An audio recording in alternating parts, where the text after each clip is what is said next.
नांदेडला काल काँग्रेस पक्षाचा विभागीय मेळावा झाला.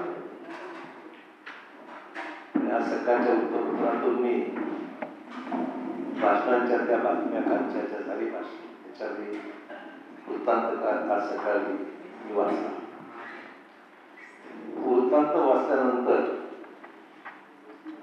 काँग्रेसचा हा मेळावा हा संघटनात्मक बांधणी आणि विधानसभा निवडणुकीची पूर्व तयारीसाठी होता की फक्त व्यक्तिगत आकर्षण आणि द्वेष करण्यासाठी होता, अशा प्रकारचा प्रश्न कालच्या भाषणातून वक्तव्यातून असं निदर्शनास येत आहे. हे दुर्दैव आहे. म्हणजे एखाद्या राष्ट्रीय पक्षाचे राज्याचे प्रमुख आणि त्यांचे सहकारी त्या पद्धतीने वक्तव्य काय करत होती ती न शोभणारी वस्तुस्थिती धरून नव्हती असं माझं मत आहे. एकतर महायुती सरकारने राज्यामध्ये ज्या विविध महत्वाच्या योजना आज आणलेल्या आहेत, प्रामुख्याने माझी लाडकी बहीण योजना अतिशय पॉप्युलर झालेली ही योजना आहे. अतिशय लोकप्रिय झालेली अशा प्रकारची योजना आहे आणि बहिणीच्या खात्यामध्ये 1500 रुपये दर महिन्याला. आज राज्यमंत्रीच्या या विभागाचे त्यांनी जाहीरच केले की 17 ऑगस्टपर्यंत काही 15 ऑगस्टपर्यंत 17 ऑगस्टपर्यंत आम्ही 3 महिन्याचा पेमेंट जे आहे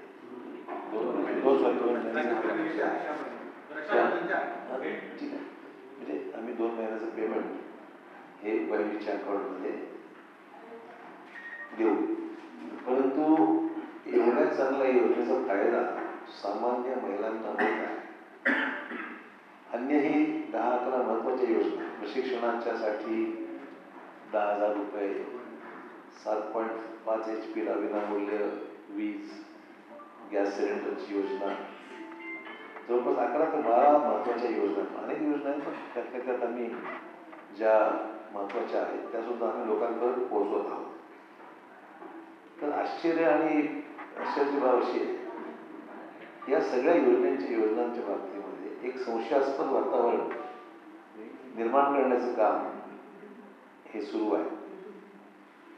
नामोल्लेख न करता वैयक्तिक गळ ओकले जाते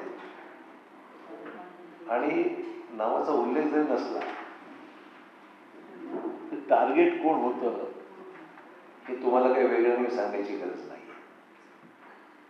मी व्यक्तिगत टीकेला जर उत्तर देईल माझ्या पद्धतीने, पण अगोदर राज्यातल्या कोट्यवधी गरजू महिलांना दर महिन्याला 1500 रुपये आर्थिक मदतीचा हात देऊ करणाऱ्या मुख्यमंत्री माझी लाडकी बहीण योजनेला जे संशयाचं वातावरण निर्माण करण्याचा प्रयत्न झाला त्यावर निश्चित स्पष्टीकरण किंवा वास्तव हे लोकांपर्यंत पोहोचवण्याची जबाबदारी माझी आपल्या सर्वांची आहे. ही योजना जाहीर झाल्यापासून सातत्याने या योजनेविषयी गैरसमज, अपप्रचार पसरवण्याचा खटाटोप हा विरोधी पक्षाने सुरू केलेला आहे. एका चांगल्या योजनेला विरोधी पक्षातून सातत्याने सावत्र वागणूक दिली जात आहे असं माझं मत आहे. म्हणजे सर्वसामान्य आर्थिक परिस्थितीतील महिलांना दरमहा थेट बँक खात्यामध्ये 1500 रुपये मिळून नाहीत अशीच भूमिका विरोधी पक्षाची. म्हणजे सामान्य व्यक्तीला, महिलांना तिला पैसे मिळून नाहीत म्हणूनच त्याचा खटाटोप चाललेला आहे. लोकसभेत सुद्धा निवडणुकीमध्ये अशाच पद्धतीने संविधान व आरक्षणा बाबतीमध्ये फेक नॅरेटिव्ह तयार करून विरोधी पक्षांनी अनेक जागा आपल्या पदात काढून घेतल्या. चुकीचं काहीतरी करायचं, अफवा पसरवायची, फेक नॅरेटिव्ह निर्माण करायचं, संविधान बदलणार, आरक्षण जाणार, सातत्याने गैरसमज निर्माण करून लोकांना एक गुमराह करण्याचं काम विशेषतः लोकसभेच्या निवडणुकीमध्ये झालेलं आहे. आणि आता विधानसभेच्या निवडणुकीत सुद्धा फेक नॅरेटिव्ह आणि मिसकन्सेप्शन ज्याला म्हणून तोच पॅटर्न वापरण्याचा विरोधी पक्षाचा प्रयत्न आहे. इंग्रजीमध्ये एक म्हण आहे, you can fool some people for all the time, you can fool all the people for some time, but you cannot fool all the people for all times. नेहमीच तुम्ही लोकांना मूर्ख करू शकत नाही. त्यामुळे अशा खोट्या प्रचाराला बळी लोकांनी पडू नये. आणि मला खात्री आहे लोकसेवेला जे बसले ते पुन्हा या फॉल्स नॅरेटिव्हच्या बळी पडणार नाही, अशा प्रकारची अपेक्षा निश्चित आहे. उपमुख्यमंत्री अजित पवार यांनी कालच नाशिक जिल्ह्यात एका जाहीर सभेमध्ये बोलताना सांगितलं की रक्षाबंधनापूर्वी म्हणजे येत्या 17 ऑगस्टपर्यंत रक्षाबंधनापूर्वी म्हणजे 17 ऑगस्टला 2 महिन्याचे 3,000 रुपये प्रत्येक पात्र महिलांच्या खात्यात जमा होतील. कालच त्यांनी अनाउन्समेंट नाशिकच्या दौऱ्याच्या दरम्यान केलेली आहे. त्यामुळे महायुती सरकारच्या माझी लाडकी बहीण योजना राज्यामध्ये अतिशय पॉप्युलर ठरलेला, जिल्ह्यात सुद्धा चांगली नोंदणी होत आहे. आणि आतापर्यंत 1.5 कोटीहून अधिक महिलांनी राज्यामध्ये आतापर्यंत नाव नोंदणी केलेली आहे. नांदेड जिल्ह्यात आतापर्यंत जवळपास 4,75,000 इतकी नोंदणी झालेली आहे. आपल्या जिल्ह्यामध्ये 4,75,000 इतकी नोंदणी झालेली आहे. आणि त्यापैकी सुमारे 4,50,000 अर्जांना मान्यता सुद्धा देण्यात आली. म्हणजे नोंदणी 4,75,000ची, मान्यता 4,500ची. त्या 25,000 कदाचित काही डॉक्युमेंटेशन वगैरे अमुक काही कमी जास्त असेल. त्यामुळे मान्यताही मिळाली आहे. आणि त्यामुळे नांदेड जिल्ह्यातील महिलांना येत्या रक्षाबंधनापूर्वी तब्बल 135 कोटी रुपये मिळतील असा प्राथमिक अंदाज आहे. नांदेड जिल्ह्यात फिगर मी जो काढला आहे तसा 135 कोटी नांदेड जिल्ह्यातील जे पात्र महिला आहेत त्यांना मिळतील. त्यामुळे माझं महिला भगिनींना कळकळीचं आव्हान आहे की ज्यांनी या योजनेसाठी अर्ज केला नसेल त्यांनी तातडीने अर्ज करावा. 31 ऑगस्ट ही अर्ज करण्याची शेवटची तारीख आहे, 31 ऑगस्ट. त्यामुळे या योजनेचे पैसे बँकेत जमा झाल्यानंतर जो SMS येईल त्याचा स्क्रीनशॉट काढून त्या योजनेवर प्रश्न निर्माण करणारा विरोधी पक्षात दाखवला पाहिजे की बघा तुमच्या खात्यावर बँकेचा अकाउंटमध्ये तुम्हाला SMS येणार, तेवढे पैसे जमा झाले. त्याने स्क्रीनशॉट काढून दाखवला पाहिजे काय योजने सत्यता काय. जेव्हा तुम्हाला सरकारच्या मदत दिल्यानंतर तेव्हा तुम्हाला येईलच इन्फॉर्मेशन बँकेकडून येईल. त्यामुळे त्याचा लोकांमध्ये गैरसमज प्रश्नाचं काम चाललं आहे ते आपल्याला दूर केलं पाहिजे. काँग्रेसचे प्रदेशाध्यक्ष नाना पटोले यांनी 12 फेब्रुवारीला मराठवाडा आणि नांदेडला दुसऱ्यांदा स्वातंत्र्य मिळाल्याचं काल जावई शोध लावलेला आहे. काल त्यांच्या भाषणामध्ये नंतर त्यांनी सुधारणा केली. 24 आधी म्हणले त्या तारखा माहिती नाही. तिचा जे काही भाषण करून देणारा असेल त्याच्याकडे अभ्यास केला असेल त्यांनी, त्यामुळे नंतर त्यांनी सुधारणा केली आणि 12 फेब्रुवारीला मराठवाडा आणि नांदेडला दुसऱ्यांदा स्वातंत्र्य मिळालं. वैयक्तिक आणि राजकीय द्वेषावर माणूस किती वाहून जातो याच्या काही मर्यादा असल्या पाहिजे. म्हणजे 12 फेब्रुवारीला घडलेल्या एका राजकीय घटनेची तुलना थेट स्वातंत्र्याशी लढ्याशी करणं हे वैचारिक दिवाळखोरीचं लक्षण आहे. म्हणजे स्वातंत्र्याचा पवित्र लढा, स्वातंत्र्य सैनिकांनी केलेलं बलिदान, स्वातंत्र्य सैनिकांनी दिलेली प्राणांची आहुती, या सगळ्याचा अपमानच आहे. एका राजकीय घटनेची तुलना तुम्ही देशाच्या स्वातंत्र्याशी किंवा मराठवाड्याच्या स्वातंत्र्याशी करता, ह्याला तुमची म्हणजे वैचारिक दिवाळखोरीच म्हणावी लागेल. तुम्ही त्या सगळ्या समोरच्या लोकांना पाहून जोशाच्या ओघामध्ये तुम्ही बोलला आणि अशोक चव्हाणांवर टीका केल्याशिवाय नाना पटोलेंचं राजकारण कधी होऊ शकलेलं नाही. म्हणजे मी काँग्रेसमध्ये असताना सुद्धा अनुभवच होतो. त्यावेळेस बंद खोलीमध्ये कदाचित ते बोलत होते. आता परत एवढाच पडला की 12 फेब्रुवारीनंतर 4 चौकात ओपनली बोलायची संधी त्यांनी सोडलेली नाही. म्हणजे हे नवीन काहीच नाही माझ्यासाठी. मी सुद्धा प्रदेशमध्ये होतो, प्रदेशचा माझे अध्यक्ष म्हणून राज्यामध्ये काम केलेलं आहे, मुख्यमंत्री होतो, प्रदेशचा अध्यक्षही होतो.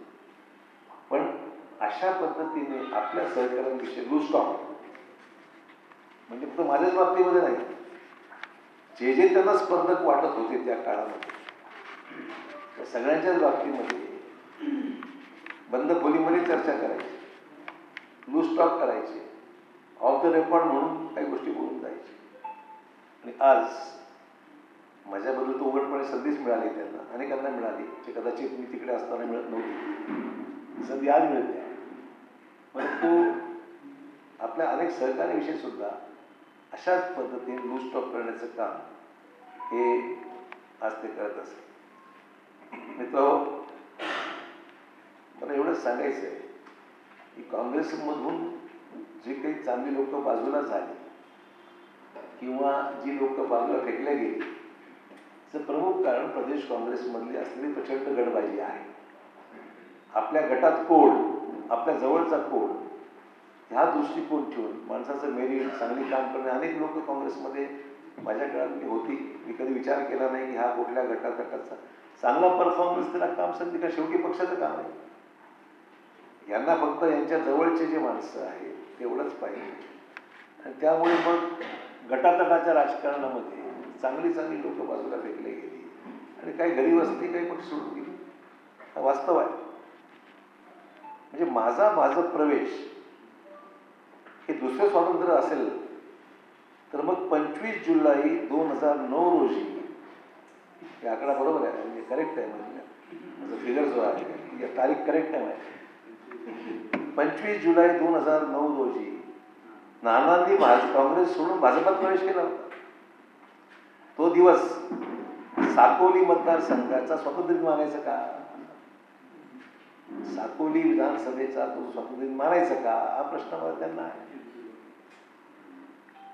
25 जुलै 2009 त्यांनी काँग्रेस सोडून नाना भाजप असे झाले होते. मग भाजपात गेल्यानंतर साकोली मतदारसंघाचा स्वातंत्र्य दिन मानायचा का तो? आणि परत 11 जानेवारी 2018, ही तारीख करेक्ट आहे, 11 जानेवारी 2018ला भाजप सोडून परत काँग्रेसमध्ये आले नाना. विशेष म्हणजे त्यावेळेस मी सगळा या सगळ्या गोष्टीला, मी प्रदेशाध्यक्ष होतो, मी त्याला या सगळ्या गोष्टी मी जवळून पाहिलेल्या आहेत.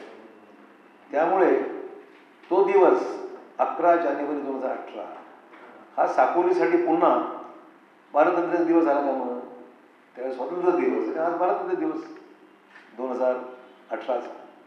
ते गेले आणि स्वघरी परत आले. त्यामुळे नानांनी पहिल्यांदा हे उत्तर दिलं पाहिजे. मित्र, याच्यामध्ये ज्यावेळेस त्यांनी काँग्रेस सोडली, हा पेपर त्यावेळेस बटा महाराष्ट्र टाइम्स 26 जुलै 2009, नाना पटोले भाजपमध्ये,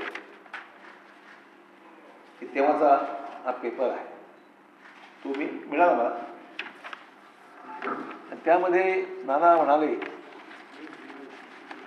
की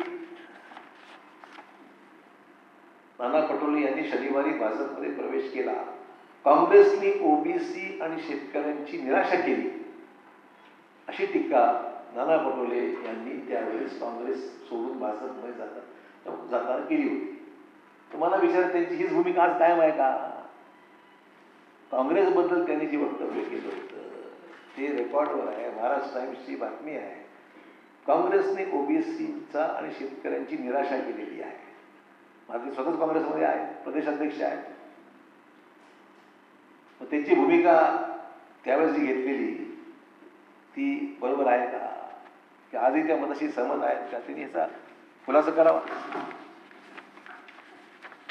त्यामुळे ते फार सोयीने विसरतात की ते केव्हा काँग्रेसमध्ये आले किंवा भाजपमध्ये होते, भाजपमध्ये असताना काय बोलले होते, की त्यांची व्यक्तिगत जे काही त्याचं वक्तव्य आहे हे मुद्दा मला आठवण करून द्यायची आहे की त्या आरोपाबद्दल आज त्यांची भूमिका काय आहे.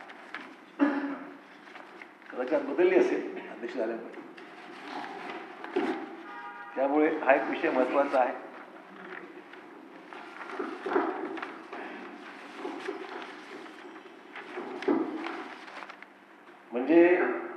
नाना पटोले हे आत्मस्तुतीमध्ये मग्न राहणारे नेते आहेत. जे काही पक्षामध्ये चांगलं घडलं ते माझ्यामुळे, हे त्यांच्यामुळे, हा त्यांचा गैरसमज असतो. पण लोकसभा निवडणुकीमध्ये जे अनपेक्षित यश मिळालं तो केवळ एक राजकीय अपघात होता असं मी म्हणेन. गैरसमज आणि अपप्रचारातून नानाच्या नावाने लागलेली लॉटरी आहे. तिकीट दुसऱ्याच होतं, त्यांना ते मिळालं. त्यामुळे हा मोठा गैरसमज आहे की ते त्यांचं व्यक्तिगत यश आहे.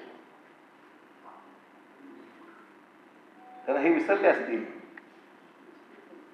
माझ्याबद्दल मी गेल्यामुळे स्वातंत्र्य मिळून अशा प्रमुख वक्तव्य केलं. देगलूरच्या पोटनिवडणुकीमध्ये काँग्रेसची जागा आम्हीच निवडून आणली. मी त्यावेळेस जिल्ह्याचा पालकमंत्री होतो आणि देगलूरची जागा मोठ्या कष्टाने सर्व सहकाऱ्यांच्या मत निवडून त्यावेळेस मी आणली होती.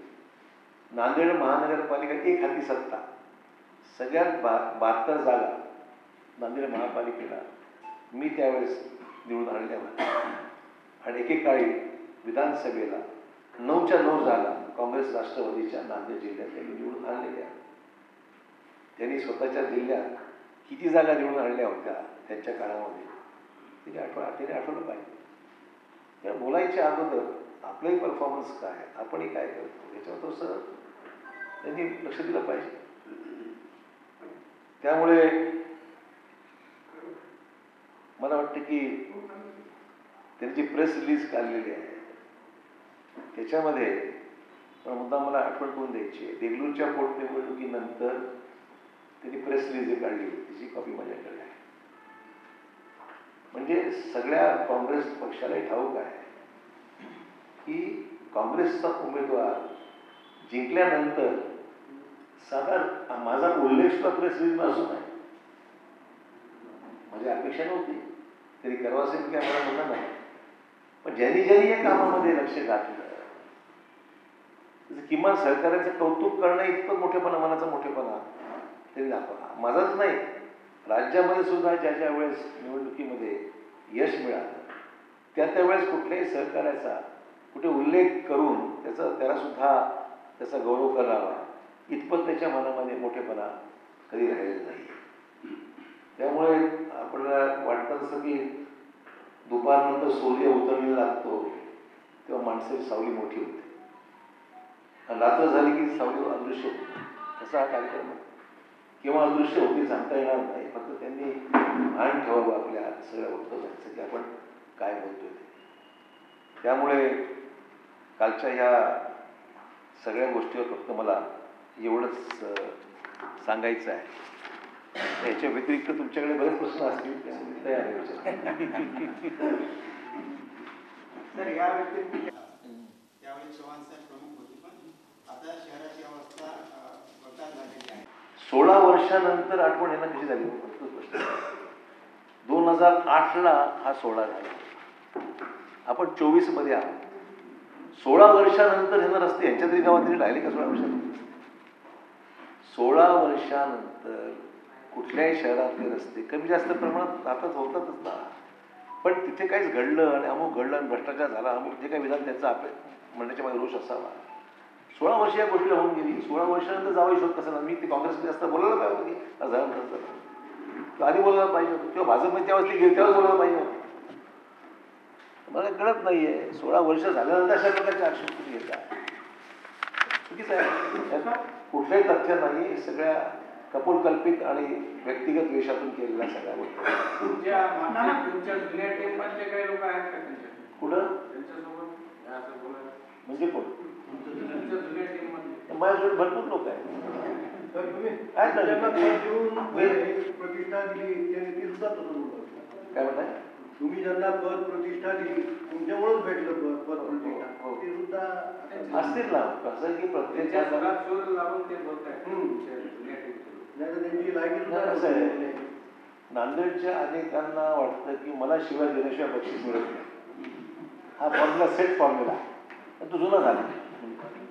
लोकांना वाटतंय की यांना शिवाय दिल्या की आपली नोंद तिकडे होते, तिकडे नोंद होते की मग आम्हाला काहीतरी तिकडे मिळतं.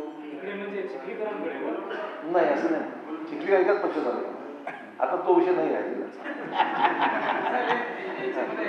आणखी मुख्यमंत्री बहीण योजनेच्या संदर्भात गेल्या 10 दिवसापासून साईट बंद आहे.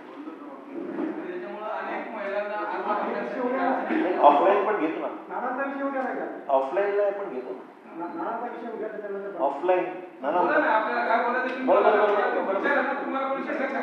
तुम्हाला कोण बरं एक मिनिट थांबा, दोघांनी बोलतो, दोघांशी बोलतो, आमच्यासाठी बोलतो तुम्ही.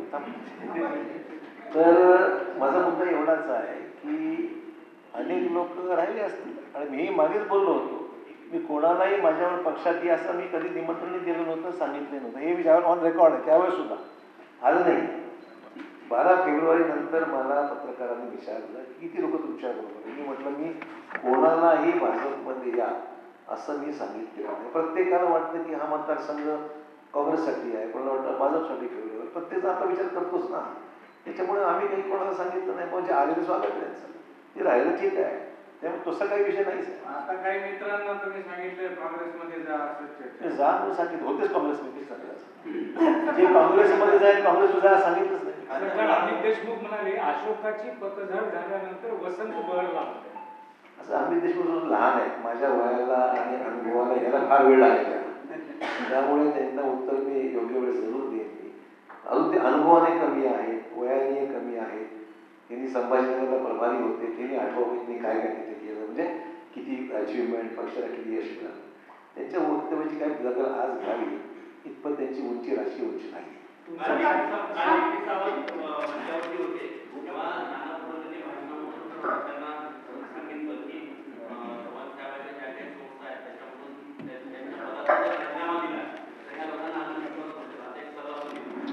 विश्वासाचा विषय तुम्ही समजत नाही. पहिली गोष्ट म्हणजे शारदामठ शिक्षण संस्था ही कुठली राजकीय व्यासपीठ नाही आहे. तुम्हाला आठवत असेल एकेकाळी शंकरराव चव्हाण आणि श्यामराव कदम यांचं दोघांचंही अनेक मतभेद झाले आणि त्या मतभेदाच्या वेळेस कदम साहेबांनी जाहीर केलं होतं की मी शंकरराव पडल्यानंतरच माझी केस काढेन किंवा असं काही त्यांचं वक्तव्य होतं. म्हणजे आठवते फार जुनी गोष्ट आहे. पण शेवटी दोघं एक अध्यक्ष, चव्हाण साहेब अध्यक्ष होते, ते उपाध्यक्ष होते. जुना इतिहास आहे. त्यामुळे या संस्थेमध्ये आता परवा जसं MCAचं इलेक्शन झालं, मुंबई क्रिकेट असोसिएशनचं, मुंबई क्रिकेट असोसिएशनचे अध्यक्ष शरद पवार आहेत, आशिष शेलार आहेत. तिथे पवार साहेबांचे असणारा मानणारा वर्ग आहे, माझा काही मानणारा वर्ग आहे. नानांनी फॉर्म भरला होता, तेव्हा नाना दिसलं नाही का की आपण चाललो MCA मध्ये. पण नानांनी फॉर्म भरून परत माहिती घेतलं की ती डाळ शिजली नसती, ते माणसं मतदान कोण माणसं त्यांच्याकडे. बरं, माझं म्हणणं बरोबर आहे ना. MCA ला फॉर्म नाना पटोले भरला होता. MCA मध्ये आशिष शेलार त्या MCA चे अध्यक्ष आहे. शरद पवार म्हणणारा मला सवड तिथे आहेत, भाजपचे आहेत, राष्ट्रवादीचे आहेत, काँग्रेसचे एक दोन आहे, शिवसेनेचे नागरिक तिथे आहेत. तर मग तिथे चालतं असं नाना सावंतांना म्हणाले की सगळ्या पदांचे राजीनामे द्या आणि परत त्यांच्या दारात जाऊ नका, पण त्यांना तुमच्या दारासमोरून जावं लागतं.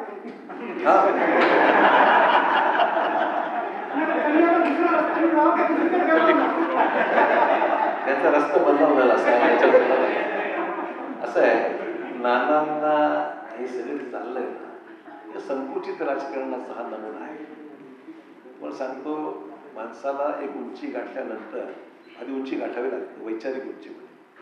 आम्ही अनेक पक्षात आजही भेटतात लोक, भाजपचे भेटतात, शिवसेनेचे भेटतात, उद्धव ठाकरे, अनेक लोक भेटतात. आम्ही एकमेकांना भेटत असतो. व्यक्तिगत द्वेषाचा पण विषय, पक्ष म्हणजे पक्ष. DP सावंत तिकडे असतील तर ठीक आहे, तो त्यांचा विषय आहे. पण एकमेकांनी डायलॉगच नको असं कधी घडत नसतं, अजिबात घडत नसतं. मुंबईला माझ्याकडे मिलिंद नार्वेकर नेहमी गणपतीला वगैरे नेहमी माझ्याकडे येतात. अनेकांचे संबंध अक्रॉस पार्टी लाईन्स आहेत. पक्षाच्या पलीकडे जाऊन सुद्धा अनेकांचे व्यक्तिगत संबंध आहेत. याचा अर्थ ते काय पक्ष, ते पक्षात त्यांचा पक्ष वेगळा, आमचा पक्ष वेगळा. हे जे राजकारण, नाना अजून राजकारण समजायचं आहे, राजकारणाची उंची अजून गाठायची आहे. म्हणून अशा प्रकारचे फडतूस वक्तव्य करून हे जे करताय हे अजून त्यांना ते समजलेलंच नाही आहे की राजकारण फक्त काही व्यक्तिगत हमरी तुमरीवर येऊन हा कार्यक्रम नसतो. पक्षाच्या पलीकडे सुद्धा जाऊन माणसाचे व्यक्तिगत संबंध असतात. अटल बिहारी वाजपेयींचं वक्तव्य आजही आपल्या ध्यानात घेतलं पाहिजे की राजीव गांधींनी त्यांना USA मध्ये जाऊन ट्रीटमेंट घेण्याकरता पाठवलं होतं, सरकारने खर्च पूर्ण केला होता. आणि ही गोष्ट वक्तव्य हे अटल बिहारी वाजपेयींनी राजीव गांधींचं निधन झाल्यानंतर लोकांना सांगितलं की मला राजीव गांधींनी मला तिथे पाठवलं UN ला, कारण की मला एक आजार होता आणि त्यासाठी ट्रीटमेंटला त्यांनी राजीव गांधी पाठवलं. एवढा मोठा उंचीचा नेता, हे म्हणजे सांगायचं तात्पर्य एवढंच आहे, वरिष्ठ पातळीवर सुद्धा असं नाही आहे. अनेकांचे संबंध आहेत, गडकरींचे संबंध काँग्रेस पक्षातल्या अनेक लोकांची ओळखी पाळखीत बोलणं चांगलं असं नाही, ते काम करतात ते सुद्धा. सर, एकंदरीत परिस्थितीवर मतदार मात्र संभ्रमित आहे. काय संबंध? आता तुमच्यासोबत 4 दशके जे सावंत सर होते होते, ना. सगळे होते, पण अजूनही लोकांचा असं संभ्रम आहे की हे सगळे एकच आहे, भाजप असेल किंवा काँग्रेस. नाही, एक नाही, आमची राजकीय क्षेत्र वेगळी झालेली आहे. मी एका पक्षात आहे, ते दुसऱ्या पक्षात आहे. त्यामुळे कालांतराने निवडणुका समोर राहतीलच. निवडणुकीमध्ये दूध का दूध पाणी का पाणी होईलच. लोक कोणाला मतदान करतात काय होते काय आपण तसं त्याच्यावर तडजोड नाही. साहेब, पण तुमच्यावर आरोप होत आहे की DP ना तुम्हीच काँग्रेसमध्ये पाठवलं. मी पाठवलं. थोडक्यात त्यांना विचारा भाजपमध्ये यायचं का, आम्ही तयार आहोत. असतील ना, असतील ना. ते निवडणुकीत घडत असतं, इकडचे तिकडे तिकडचे इकडे होत राहते, का नवीन नाही, देशात होतं. मला माहिती चर्चा नाही. काल नाना म्हणाले की आधी नांदेडचे लोक राजा निवडून द्यायचे, आता नेता निवडून दिला लोकसभेत. म्हणजे तुम्ही असताना तुम्ही राजेशाही बनला आणि आता नेता निवडून दिला. असे लोकशाहीला मानणारा कुठलाही व्यक्ती, कुठलाही नेता अशा वक्तव्याची समज असू शकत नाही. लोकशाहीमध्ये लोक ठरविल तो नेता. त्याच्यामुळे नानांना अजून कळलेच नाही आहे लोकशाही काय आहे, ते स्वतःच्या भ्रमातच अजून आहे. भाजपा किती जागा लढणार आहे? चर्चा अजून बाकी आमची. मुसलमान कौम में से आपने मामूली लोग, अनपढ़ लोग बहुत आगे बढ़ा है। आज वो लोग और आपके टाइम में उनकी स्टेज पर बैठने की भी ताकत नहीं। आज आपके खिलाफ बहुत खुल के बोल रहे हैं। और DP साहब इधर आए तो बोला जा रहा है कि DP साहब को आपने भेजे प्रवेश कराया। DP साहब बच्चे है कि मैं भेजू और जाएंगे। और वो लोग तो आज आपके खिलाफ खुल के बोल रहे थे। वो आपके मामूली लोग, आपने बहुत बड़ा नहीं, मैंने अनपढ़ लोग, मेरा मैं जब सत्ता में था तो मैंने कोशिश करके कई लोगों को, मेरे साथ मुस्लिम भी थे, दलित भी थे और भी सब समाज के लोग थे, तो मैंने जिनको पॉलिटिक्स ऐसा है कि राजनीति में क्वालिफिकेशन ज़रूरी है, मैंने ना नहीं बोलता हूँ, पर कभी कभी अनपढ़ आदमी भी तारा चमकता है तो वो भी आगे निकल जाता है। मुस्लिम कौम ये बोलती है अनपढ़ों के सामने आगे बढ़ा। अभी ढूंढो ना, अच्छा ढूंढो कोई। हो ना, वाईट वाटतं. विरोधी पक्षातले सावत्र भाऊ या लाडकी बहीण योजनेच्या फार धक्का घेतला त्यांना तुम्ही कसं तोंड देणार? काय म्हणताय? विरोधी पक्षातले सावत्र भाऊ हो, लाडक्या बहीण योजनेचा त्यांनी धक्का घेतला. योजना चांगली आहे ना. राज्य सरकार अपप्रचार करू लागले. अपप्रचार करणं, चुकीचा नॅरेटिव्ह सेट करणं हा त्यांचा उद्योगच आहे. जे करताय हे लोकांना, त्यांना भीती वाटते की जनमत हे महायुतीच्या बाजूने जाईल, ही त्यांना भीती वाटते. या योजनेमुळे सरकारची लोकप्रियता अधिक वाढेल ही त्यांची भीती आहे. आणि म्हणून ते आता चुकीच्या ही योजना चालणारच नाही, पैसेच नाही, बंदच पडेल, अमुक होईल तमुक होईल, अशा प्रकारच्या वल्गना करून लोकांना एक मनभेद सुरू करण्याचा प्रयत्न आहे. पण म्हणून जेव्हा प्रत्यक्ष पैसे अकाउंटला येतील ना, ते सगळं बंद होईल. तेलुगू देशमची भूमिका त्याच्यात वेगळी आहे. नितीश कुमार यांची भूमिका त्याच्यामध्ये नाही आहे आणि म्हणजे सपोर्टिव्ह नाही आहे. आणि त्यामुळे हा विषय म्हणजे थोडीशी मतभिन्नता आहे. त्यामुळे हा जॉईंट पार्लमेंटरी कमिटी समोर नेणार आणि तिथे मग सर्वपक्षीय कमिटीमध्ये फक्त एका विशिष्ट पक्षाची नाही आहे, सर्व पक्षीय लोक त्याच्यामध्ये आहे. आणि त्याच्यामध्ये समज गैरसमज असतील त्याच्या JPC मध्ये क्लिअर होतील. काय होतं तुम्हाला काय वाटतं त्याच्यामध्ये संशोधन झालं पाहिजे का? मला वाटतं विषय नाही आहे, तुला मी त्या समितीत नाही आहे. याच्यामधले ज्या प्रोव्हिजन्स आहे ते JPC एक्झामिन करेल. सर्वपक्षीय सगळ्या पक्षीय प्रति त्याच्यामध्ये आहे. ते जे समितीमध्ये जे ठरेल तो प्रस्ताव नंतर येईलच. राज्यातल्या नाना काय बोलले, राज्यातल्या 5 लाख महिला ज्या आहेत त्या बेपत्ता आहेत, राज्य सरकार यांच्यावर हे कुठलं संशोधन मला माहीत नाही आहे. 5 लाखाचा आकडा कुठून काढलाय त्यालाच माहिती आहे. त्यामुळे हा नानाचा संशोधन आहे असं मला वाटतं. हा सगळा बेछूट आरोप आहे. याच्यामध्ये सत्यता आहे की नाही तपासावं लागेल. एक मिनिट. हां, आपण 5,000 रुपये सोयाबीनसाठी जे अनुदान दिले काय म्हणताय? सोयाबीनला हेक्टरी 5,000. हां हां तर त्याच्यामध्ये 15 ते 20% लोकांनी पीक पाहणी केली आहे. जवळपास 80% शेतकरी त्याच्यापासून वंचित राहतात. त्याच्यासाठी आपण काय सूचना असं आहे की सरकारने मध्यंतरीच्या काळामध्ये MSP वाढवली आणि ऐका ना, किमान आधारभूत किमतीप्रमाणे खरेदी त्याच्या खाली होता कामा नये. जो बाजारभाव त्याच्यामुळे जास्त असं झाली पाहिजे. ऑफलाईन ऑनलाईनचा हा विषय अनेक ठिकाणी आहे. आपण याच्यात लक्ष घालू आणि त्याच्यामध्ये जर आपल्या जिल्ह्यातला शेतकरी हा वंचित राहिला असेल तर त्याला न्याय देण्यासाठी नक्की मी लक्ष घालेन. ठीक आहे ना, आकडेवारी करेक्ट माहिती घेऊ आपण आणि त्यात काय मदत करायची आपण जरूर. मराठा आरक्षणासाठी प्रत्येक गावामध्ये काही गावामध्ये नाही, मराठा आरक्षणाचा विषय मी तर ज्या ज्या ठिकाणी गेलो मी त्या ठिकाणी स्पष्टपणे सांगितलेलं आहे की राज्यामध्ये 10% आरक्षण लागू झालेलं आहे. नंबर 1. 10% आरक्षणाचे फायदे प्रत्यक्षात मिळू लागलेले आहेत. ते फायदे म्हणजे तुमचे नोकऱ्या त्याच्यामध्ये 10% आरक्षण उपलब्ध आहे. नांदेड जिल्ह्यामध्ये पोलीस भरतीमध्ये आरक्षण झाले, अनेक लोकांना जॉईन लेटर पण मिळाले. त्यानंतर आरोग्य विभागाची भरती झाली, त्याच्यामध्ये लोकांना सिलेक्शन झालं. त्यानंतर ॲडमिशन्समध्ये सुद्धा तुमच्या पब्लिक हेल्थ डिपार्टमेंटमध्ये सुद्धा जी भरती झाली त्याच्यामध्ये 10% आरक्षण मिळालं. म्हणजे या 3-4 भरत्या मधल्या काळात झाल्या, त्याच्यामध्ये मुलांचं किंवा मुलींचं जे 10% आरक्षण आहे त्याच्यामध्ये बसले, क्वालिफाईड झाले, त्यांना मिळालं. आता राहिला प्रश्न कुणबी सर्टिफिकेट ज्यांचे नावासमोर कुणबी लिहिलेलं आहे त्यांना सर्टिफिकेट मिळाले, त्याच्यामध्ये OBC मध्ये आपोआप आले. त्या 2 गोष्टी घडलेल्या आहेत. आज सारथीमधून सुद्धा लोकांना बेनिफिट होते, एज्युकेशनला मदत करायला, हायर एज्युकेशनला वगैरे सारथीमध्ये मदत चांगल्या पद्धतीने होत आहे. अण्णासाहेब पाटील महामंडळाकडून सुद्धा उद्योग व्यवसायाला मदत होत आहे. त्यामुळे मधल्या काळात बरीचशी कामं अशी झाली की ज्याच्यामुळे त्या मागण्यांच्या संदर्भामध्ये आपण काही अंशी यशस्वी झालेलो आहोत. बाकीचे विषय जे आहेत त्याच्यामध्ये थोडासा मतभिन्नता असू शकते, परंतु आम्ही भूमिका एकनाथ शिंदे साहेबांनी कोणाच्याही आरक्षणाला धक्का न लावता 10% आरक्षण महाराष्ट्रात उपलब्ध करून दिलं आहे आणि त्याच्यामध्ये कोणाचाही त्या ठिकाणी आक्षेप म्हणजे ज्याला कोर्टाचा कुठल्याही प्रकारचा त्याच्यामध्ये हे आलेलं नाही, विरोध आलेला नाही.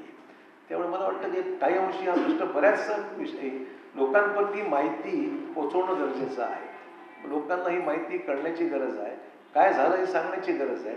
आणि मला दिसतंय ज्या ज्या ठिकाणी याचं स्पष्टीकरण आपण दिलंय त्या ठिकाणी लोक म्हणतात नाही बरोबर आहे, पण हे राहिलेलं आहे मग ठीक आहे म्हणजे प्रयत्न करू. पुलिस वाले बोल रहे थे कि बच्चों की स्कॉलरशिप भी बंद कर दी है गवर्नमेंट ने. क्यों बंद करेंगे? बहुत सारी स्कॉलरशिप बंद कर दी. ऐसा कुछ नहीं है. उलट वाढवली. सर आपके साथ सर आपके जो है अच्छे दौर में कई लोगों ने आपके साथ अच्छा वक्त गुजारे, मगर अब आपका जो डाउनफॉल है उसको डाउनफॉल क्या हुआ? अरे नहीं डाउनफॉल कुछ नहीं. मैं अभी बीजेपी में मेंबर ऑफ पार्लियामेंट 6 साल के लिए हूँ. आप फिक्र मत करो. I am not falling, I am rising. जो भी नाना पटोले सर एंजॉय कर रहे हैं सर, पर क्या कहेंगे सर? जो नाना पटोले में एंजॉय बरोबर. काल काँग्रेसच्या कार्यक्रमामध्ये व्यासपीठावर खूप गर्दी झाली होती कार्यकर्त्यांची. तर नाना चिडून म्हणले की चव्हाणांना परत बोलू. करेक्ट. ती असली तर तुम्ही शिस्तीत राहा. मग माझी आठवण येते की नाही? असा चिल्लरपणा माझ्याकडे कधी होत नव्हता.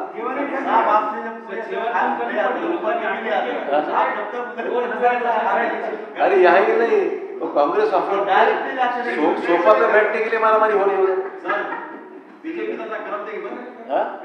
काय आहे बाजूला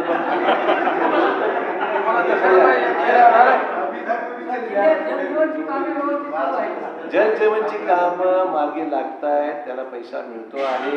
मी मध्यंतरी राज्यसभेमध्ये सुद्धा प्रश्न उपस्थित केला होता. उपमुख्यमंत्री अजित पवार यांच्याशी माझी VCवर मीटिंग झाली आणि त्यांनी कबूल केलं जिल्ह्यामध्ये आता पैसे मिळू लागलेले आहेत आणि कामाला जे मी थंडावलं होतं ते आता गती मिळते. आहे छोटे मोठे प्रॉब्लेम आहेत पण ते आता पूर्णत्व झाले. मुस्लिम रिजर्वेशन के बारे में क्या बोल रहे थे? मुस्लिम रिजर्वेशन मिलना चाहिए, पहले से था इशू, इसका चुके हमने सपोर्ट दिया था उसमें क्या सर गुरु गोविंद सिंह जी स्टेडियम आहे, बऱ्याच काम सुरू आहे नांदेड शहरामध्ये आंतरराष्ट्रीय विकास काँग्रेसचा जिल्हा आहे. केंद्राचा किती आहे? गुरु गोविंद सिंग स्टेडियमचं आत्ताचं जे पूर्ण काम करायचं असेल तर 250 कोटी रुपये या कामाची किंमत आहे. आपल्याकडे 47 कोटी उपलब्ध आता आहेत, त्याच्यामध्ये कामं तुम्हाला दिसत आहेत.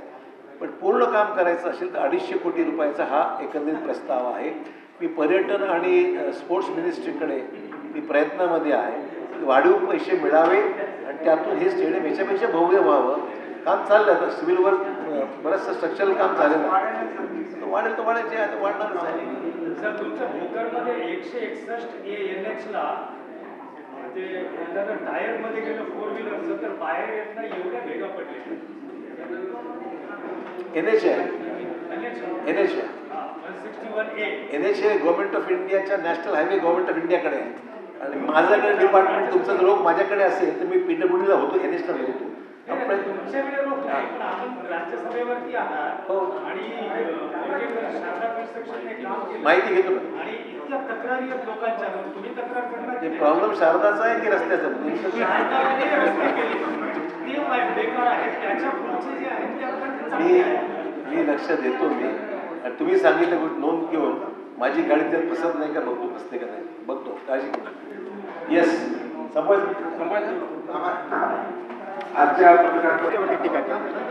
नाही, हे अतिशय आश्चर्याची गोष्ट आहे.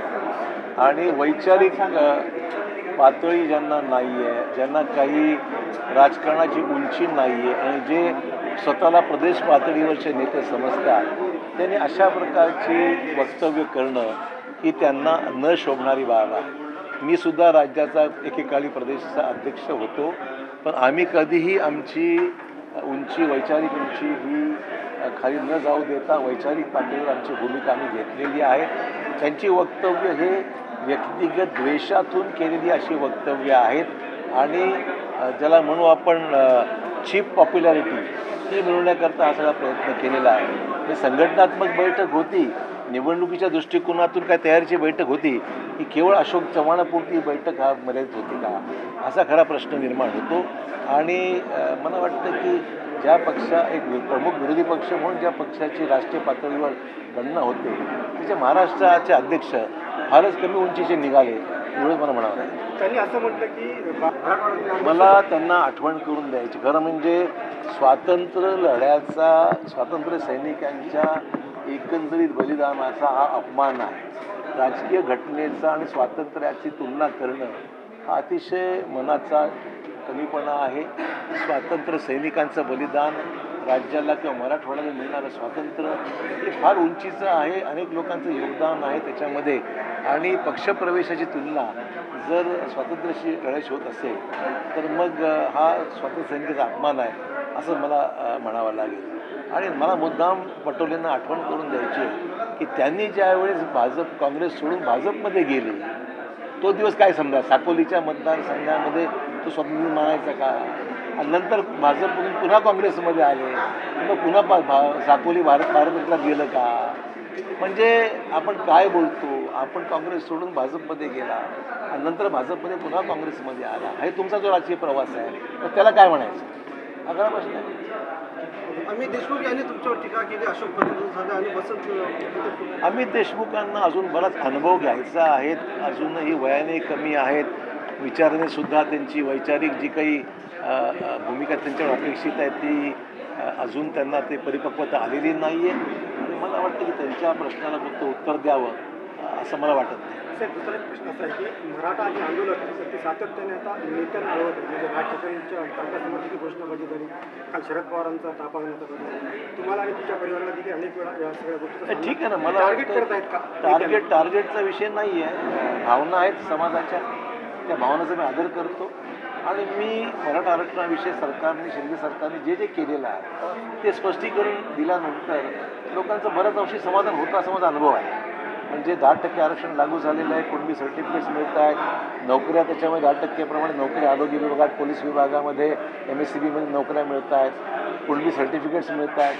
तर बऱ्याच अंशी हा विषय मार्गी लागतो आहे. जे काही उर्वरित विषय आहेत त्याचा पाठपुरावा आम्ही नक्की करू. तुमच्या कारखान्याचा एक विषय आहे हां. वाहतूक जो खर्च आहे तो 130 रुपयांपर्यंत वाढवला असा आरोप या संदर्भात तक्रार केली. तक्रार कोणी करू द्या. आपल्याला कल्पना आहे की मजुरीचे रेट जे तोडणी वाहतुकीचे खर्च जो आहे शरद पवार समिती राज्याला आहे आणि मधल्या काळात 34% वाढ दिली त्याला. हा काय आम्ही निर्णय घेत नाही. साखर संघाच्या आणि त्या पवार समितीच्या रेकमेंडेशन जे येतात ते राज्यामध्ये लागू होतात आणि ते लागू झाल्याप्रमाणे तोडणी वाहतुकीचा खर्च हा 34% वाढलेला आहे. त्याला काय करणार. हिंदी में बहुत सारे क्योंकि कांग्रेस की चढ़ाव बैठक ली गई थी इसमें मीटिंग के अंदर स्पेशली आपको टारगेट किया गया इस बारे में. नहीं, मुझे यही बात से अचंभा होता है कि मीटिंग ऑर्गेनाइजेशन के बारे में थी, चुनाव को मध्य रखते हुए इलेक्शन की पूर्व तैयारी की मीटिंग थी या अशोक चौहान की आलोचना करने की मीटिंग थी. यही बात समझ नहीं आ रही है. कल एक अनुभवी नेतृत्व जैसे कांग्रेस की अपेक्षित है वैसा तो नज़र नहीं आया और लोगों को 3 घंटे फजूल में बिठाकर पॉलिटिकल फालतू बातें करके लोगों का वक्त जाया किया है. उससे लोगों को आउटपुट कुछ मिला नहीं है. लोग जिस उम्मीद से आए थे वो निराश होकर चले गए. सर आप जैसा बीजेपी में गए उस दिन आज़ादी मिली ऐसा उन्होंने कहा तारीख का जिक्र करते हुए. ये ऐसा वक्तव्य बहुत गलत है. देश का या मराठवाड़े का जो फ्रीडम स्ट्रगल है, जो हमारे फ्रीडम फाइटर्स है जिसकी वजह से हमारे देश को या मराठवाड़े को आज़ादी मिली, उनका अपमानजनक ये वक्तव्य हो जाएगा. उनके खिलाफ में किया हुआ ये वक्तव्य हो जाएगा. इसलिए मैं इस वक्तव्य का निषेध करता हूँ. कोई भी पॉलिटिकल इवेंट की तुलना कोई फ्रीडम मूवमेंट से की नहीं जा सकती. पॉलिटिकल विषय अलग है, फ्रीडम मूवमेंट अलग है. तो नाना का ये वक्तव्य हमारे फ्रीडम फाइटर्स का अपमान करने वाला वक्तव्य है.